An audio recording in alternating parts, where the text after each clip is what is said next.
Bonjour mesdames et messieurs, aujourd'hui on se retrouve pour une nouvelle vidéo sur la simulation et sur la transformation de ce petit volant, le Thrustmaster Open Wheel, que j'ai acheté d'occasion sur Vinted. Parlons maintenant de ce que je vais remplacer en commençant par le système de détachement et d'attache rapide, du coup le Quick Release, par un Quick Release de Capral. Puis enlever la backplate ou la structure du volant, comme vous voulez, c'est un volant usé et surtout qu'on n'en aura plus besoin, pour vraiment garder que la partie électronique. On va aussi changer les palettes par des palettes carbone et les boutons que je viendrai modifier. On verra ça un peu plus tard dans la vidéo.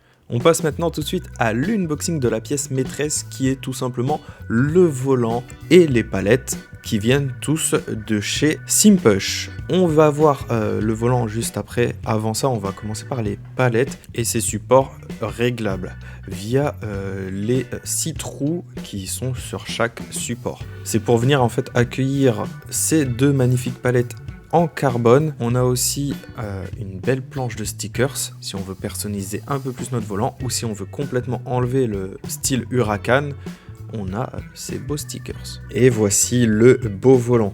Du coup, ça, c'est un imprimé carbone qui est collé sur le carbone. Sinon, ça serait un peu trop compliqué de coller un stickers. C'est bien que ça soit déjà fait. Moi, j'aurais préféré que ça soit de la peinture ou carrément des petits stickers à coller sur le vrai carbone. Parce que regardez, voilà le vrai carbone.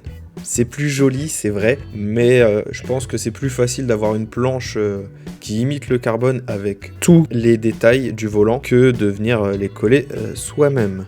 Et on passe à la dernière pièce, une pièce quand même assez essentielle pour moi, parce que sans ça, je pourrais pas jouer, ou je pourrais tout simplement pas le brancher à ma base de cerveau, vu que j'ai déjà tout changé. Au passage, je vous ai mis une petite fiche en haut à droite ou en haut à gauche, j'en sais rien, sur les anciens tutos, si vous voulez voir comment on fait pour pouvoir l'installer. Mais je vais pas vous laisser en plan, je vais vous expliquer pièce par pièce. Qu'est-ce que c'est? Ça, c'est ce qui viendra se fixer sur le volant.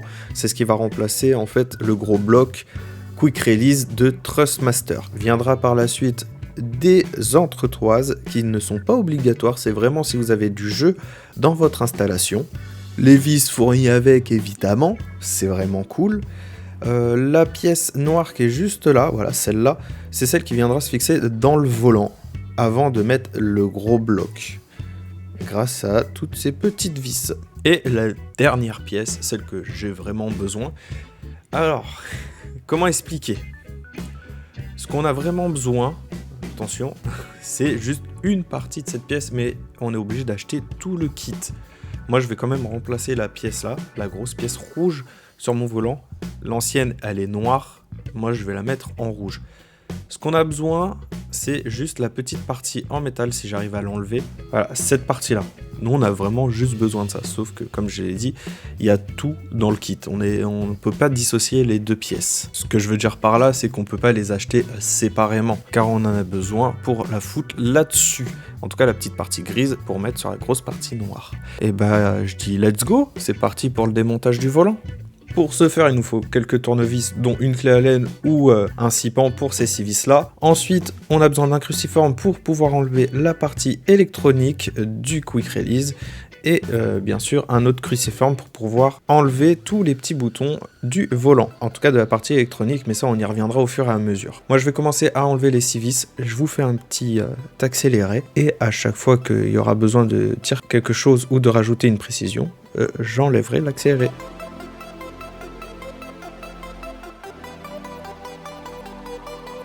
Petite précision sur le Open Wheel, il y a un fil à dessouder, c'est le fil de terre qui se trouve juste ici. Rien de bien grave, il vous suffit d'aller chercher un fer à souder et dessouder tout ça. Juste avant, on va aller dévisser les deux petites vis qui sont là-bas au bout pour pouvoir enlever définitivement la plaque du volant et se retrouver qu'avec l'électronique. Bien évidemment récupérer la petite croix directionnelle, la mettre de côté parce qu'on va en avoir quand même besoin. Et voici la plaque du volant dont l'utilité n'est plus nécessaire. Maintenant que mon fer à souder est assez chaud, on va pouvoir enlever ce fil de terre qui nous gêne pour pouvoir démonter, en fait enlever la partie électronique du Quick Release de Thrustmaster. Voilà. Maintenant que ça c'est enlevé, je repose le fer à souder, on va éviter de se brûler. Il y a deux vis à enlever ici. Du coup, on les enlève et on pourra enfin démonter, en tout cas retirer le câblage. Maintenant que nos deux petites vis sont retirées, on peut retirer le câblage, mais attention, il faut plier un petit peu la prise pour éviter d'abîmer les câbles. La grosse pièce noire, le Quick Release de Trustmaster, gardez-le si vous voulez un jour revendre votre volant. On va maintenant enlever les 4 vis à l'arrière pour pouvoir accéder à l'électronique, les boutons ainsi que les palettes arrière pour pouvoir les changer.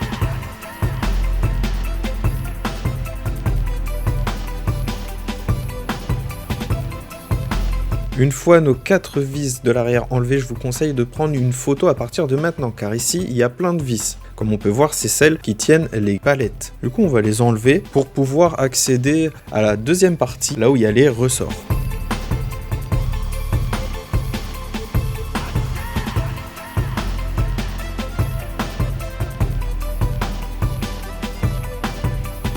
Voilà, on vient d'enlever nos 4 vis. Voici comment ça se présente. Donc on a nos deux petits ressorts, la plaque de protection. Et ce que je vais faire dans un premier temps, c'est de prendre une carte, couper des petits ronds à la même dimension que les ressorts et les foutre dedans. Donc une carte de crédit, une carte de fidélité, l'épaisseur suffit amplement pour, on va dire, rajouter un peu de rigidité au ressort. On a encore 2 vis à retirer pour pouvoir dissocier la palette du volant. En fait, c'est les 2 vis qui tiennent la palette. Les 4 autres, c'était vraiment les ressorts qui permettaient de comprimer la palette, qu'elle revienne en position normale. Et voici notre palette une fois dissociée. Il n'y a plus qu'à faire l'autre côté et les remplacer par les palettes carbone.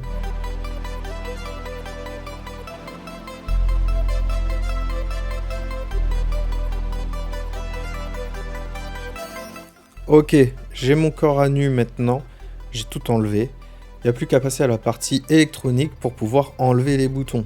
Alors il y a des petits ressorts, je vous conseille de, comme tout à l'heure, prendre une petite photo pour savoir le sens des ressorts. C'est toujours mieux. On ne sait jamais que de tout remonter et après de se dire mince, on l'a remonté à l'envers. Ça serait ballot. Du coup, il y a une petite vis à enlever et enlever le câble. On retire le câble délicatement, évidemment. La vis, pareil, on la retire. Prenez une petite photo ou mettez un petit post-it parce qu'il y a d'autres vis qui y ressemblent. C'est mieux pour éviter de se perdre. Donc voilà. C'est vraiment tout fin, l'électronique. Une fois que c'est démonté, une fois qu'on a tout déshabillé, ça ressemble plus à rien. Ce qui m'intéresse personnellement, moi, c'est les boutons parce que je vais les changer. Je vais enlever la couleur, je vais enlever le vernis des boutons. Je vais faire des petites expériences, mais ça sera au vis-à-vis de la vidéo. Sauf celui-là que je vais laisser. Et on va aussi retirer le bouton Trustmaster, je veux dire le logo Trustmaster. Pour les boutons, dommage qu'ils en font pas déjà en 3D ou d'une autre couleur. Comme ça, il y a juste à enlever la plaque du volant, les remplacer et puis on est tranquille. Pour enlever le logo, c'est un peu compliqué, il faut un tournevis plat et des fois il est collé en plus. Il y a une petite pastille qui est collée et ça doit être le cas parce que je galère à le retirer. Du coup, je décide de prendre le petit tournevis. C'est pas un tournevis plat, c'est celui que j'ai sous la main pour pouvoir enlever les petites encoches et enlever le logo Trustmaster. Ça y est, il est retiré. Je vais tout nettoyer, enlever l'ancien autocollant pour pouvoir mettre l'aimant qui viendra accueillir le logo Lamborghini qui est changeable avec mes autres volants. Maintenant, je vais m'occuper des touches, des boutons pour pouvoir enlever le vernis et la peinture, en tout cas les chiffres qui sont dedans et les couleurs. Et je pourrai recréer les vrais pictogrammes du volant de la même couleur, etc.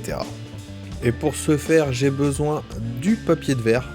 Une feuille de papier de verre, 150, 180, un grain très fin, parce que sinon on va bousiller les pièces, et nous c'est pas notre but. De l'acétone pour pouvoir justement, une fois qu'on ponce, grignoter un petit peu plus le vernis en douceur et le faire un peu fondre. Et pas besoin d'aller comme une brute avec, sinon vous allez détruire vos touches si vous voulez faire ça.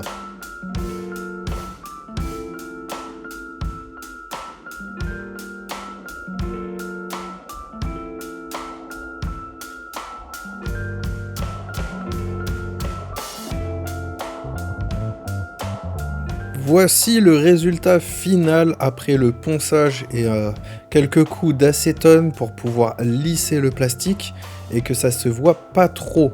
Donc le résultat, je suis assez satisfait. Maintenant, ce que je vais faire avec du Posca et du scotch à peinture, je vais dessiner les pictogrammes. Alors pourquoi le scotch à peinture? Parce qu'en fait, il y a un sens, il y a des détrompeurs sur les touches et il y en a quelques-uns dans la structure du volant. Pour que ça soit dans le bon sens, je mets les touches, je mets le scotch derrière et après je vais dessiner bien sûr mes pictogrammes sur les touches. Ça sera beaucoup plus simple et ça évitera d'avoir une touche à l'envers. Ça y est, j'ai enfin fini après plusieurs heures vraiment, ou plusieurs grosses minutes à faire mes dessins, mes pictogrammes. C'était pas facile au Posca. Regardez, il y a quelques petits défauts, mais ça va, moi je suis satisfait.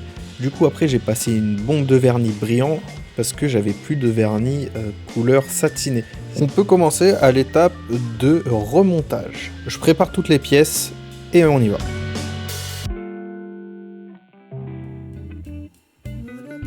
Voici mes 4 petites rondelles que j'ai coupées aux bonnes dimensions. J'ai un peu galéré parce que j'ai dû les retoucher. Ça sera pour pouvoir caler ces petits ressorts, vu qu'il y a 4 petits ressorts. On peut commencer aussi à mettre notre aimant qui va accueillir notre beau logo Lamborghini. Échangeable, c'est-à-dire si je veux mettre Sparco, je pourrais mettre Sparco ou d'autres logos ou marques. Il y a 2 techniques. La technique la plus simple, c'est de le coller directement sur le volant, l'aimant je parle, et mettre son logo. Après, c'est pas sûr que ça soit bien centré. Il faut vraiment prendre, on va dire, son temps pour pouvoir le coller. Comme je suis en train de faire, je vais pas comme un bourrin. La deuxième technique, c'est de mettre l'aimant sur le deuxième aimant, du coup sur le logo, et venir après le coller dans le volant, pour que ça soit centré. Et le résultat est plutôt pas mal. Après, on peut l'échanger comme ça, comme je suis en train de faire. Là, je suis en train de tester, voir si ça colle bien, si ça tient bien. Et on peut l'échanger avec d'autres marques comme Sparco. Si on veut mettre Renault, on peut, même si c'est pas un volant Renault. Pour vous épargner de longues minutes, je vais tout accélérer parce que là, ça va être leur montage. Et je vais couper ou je vais ralentir comme j'ai fait plus tôt pour expliquer certains points.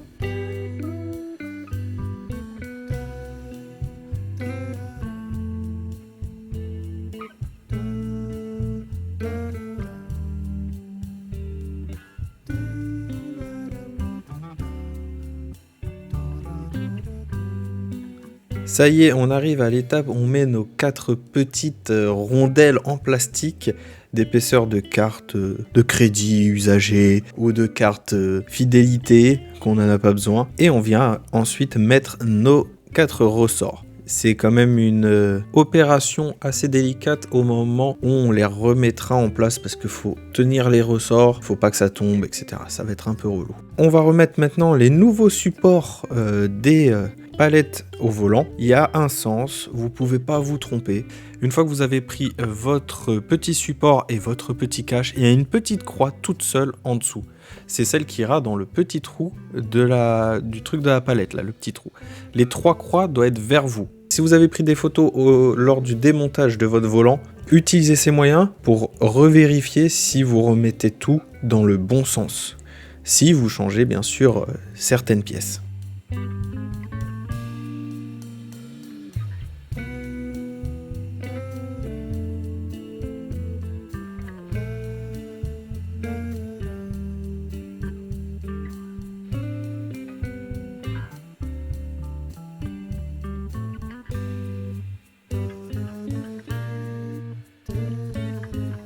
Petite ellipse que j'ai faite, je me suis trompé, je me suis planté.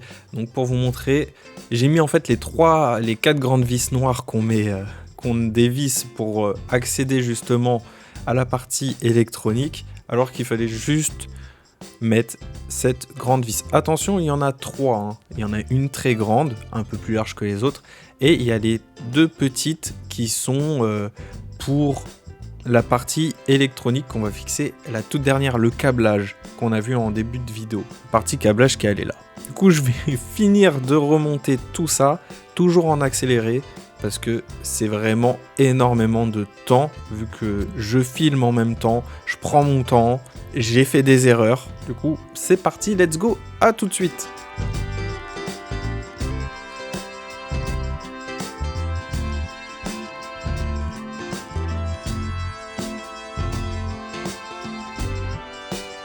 Ok, on arrive vers la fin, bientôt fini, et les sensations vont être folles, ça je le garantis. Alors, on avait 2 grandes vis qui tenaient le volant, qu'on passait par ces trous-là. Ici, voilà, où je mets mon tournevis. Ces 2 vis n'existent plus, on n'en a plus besoin parce que le volant, en fait, voilà, il y a des petites encoches dans le volant de base qui ont été faites pour accueillir ces 2 petits trous et éviter de mettre ces 2 vis. Aussi, avant de serrer à fond vos vis, je vous conseille de mettre... Non, pas sur celle-là. Sur celle-là, il n'y a pas besoin de frein filé, mais sur les autres, il y aura peut-être besoin de frein filé en plus. Voilà, la touche maîtresse. Regardez comment ça va être beau. Avec les pictogrammes, les boutons, ça va être juste magnifique. On va procéder au réglage des palettes. Alors pour le réglage des palettes, je vais le faire hors caméra parce que ça risque peut-être d'être long ou pas. En fait, ce que je vais faire, je vais mettre une vis une seule vis pour l'instant. Les palettes, c'est comme ça qu'elles se mettent. Hein. C'est à l'extérieur, comme je suis en train de les faire. On peut les mettre à l'intérieur, mais je trouve qu'au toucher, c'est pas très agréable avec le support. On met une vis, on fait nos petits réglages de profondeur, et dès que ça nous plaît, on met les 2 vis pour la tenir. A tout de suite. Voilà le réglage fait, du coup je les ai mis au plus proche de l'intérieur, les vis, et j'ai tiré à fond la palette vers l'extérieur. Vous avez pu remarquer aussi que j'ai mis le truc au centre, donc le Quick Release de Thrustmaster sans les vis, c'était juste pour me donner un aperçu si j'avais pas le système Quick Release. Mais voilà, ça donne un aperçu, au moins vous voyez ce que ça donne le volant quasi fini ou fini si vous suivez toutes ces étapes là. Moi, il y a une étape encore en plus qu'on va faire tout de suite. Et pour ce faire, on va déjà commencer à enlever l'ancien Quick Release de Thrustmaster. Pour vous donner un ordre d'idée, en fait, la pièce, attendez, voilà, que j'ai là, ça c'est la pièce de résistance. En gros, ça va renforcer le Quick Release qu'on va venir fixer dessus, par-dessus en plus. Ça va donner plus de résistance. Mais avant ça, avant de l'installer, il faut bien sûr ressouder notre câble. Alors pour ce faire, il y avait 2 techniques. La première technique, c'était de le ressouder bien avant de refermer la plaque arrière. Mais c'est pas très grave parce que si vous avez le système d'origine sans le système Capral, vous êtes obligé quand même de le ressouder à la fin. Moi j'ai pris l'habitude parce que sur les autres volants, je crois qu'il n'y a pas besoin de fil de terre, donc à moins qu'il soit directement sur la fiche, mais j'ai pris l'habitude de le remettre à la fin, c'est pour ça. Et on va tout remonter, la pièce de résistance, la pièce finale, etc.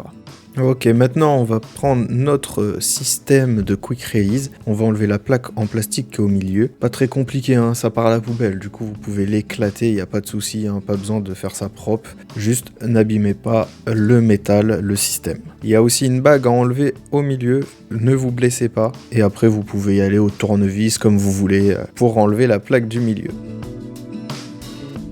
On va installer notre pièce de résistance, il y a un détrompeur, on ne peut pas se tromper. On passe notre câble par le trou, hein, il n'y a que par là qu'on peut le passer. On clipse bien, on vérifie bien que c'est bien clipsé, que les trous, que les encoches sont bien alignées avec les trous. Maintenant on va prendre notre système Capral Quick Release et on va venir mettre par-dessus notre rondelle. Il y a un sens, faut pas se tromper. Donc c'est la partie haute, la partie haute c'est la grosse partie et la partie basse ce sera la petite partie. Mais pour ça j'ai mon volant qui est juste là, qui me sert de guide pour éviter de se tromper. Donc comme vous pouvez le voir, hein, la grosse partie est en haut, la petite partie est en bas. Et faire attention de bien mettre en croix, comme je suis en train de le faire, avec les trous qui s'alignent parfaitement.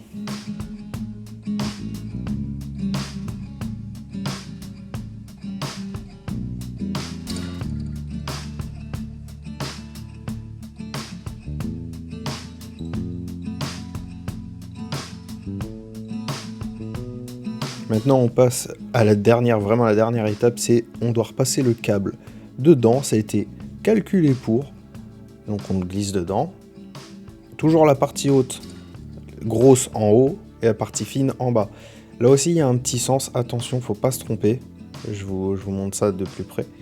Voilà, il y a un petit bitonio là, faut le mettre en haut, pareil, vers le côté gros, sinon vous pourrez jamais brancher votre volant.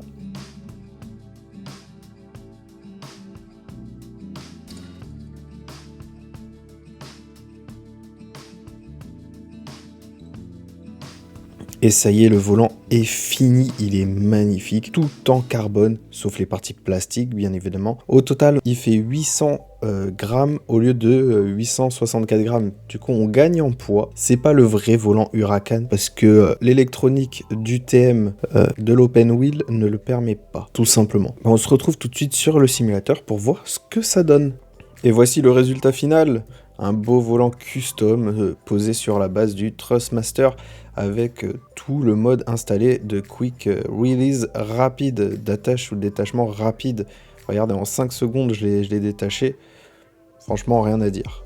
J'ai plus qu'à faire de belles sessions là-dessus. N'oubliez pas de vous abonner, un petit like, un petit commentaire. Et on se dit à la prochaine pour d'autres vidéos. Allez, ciao ciao ciao.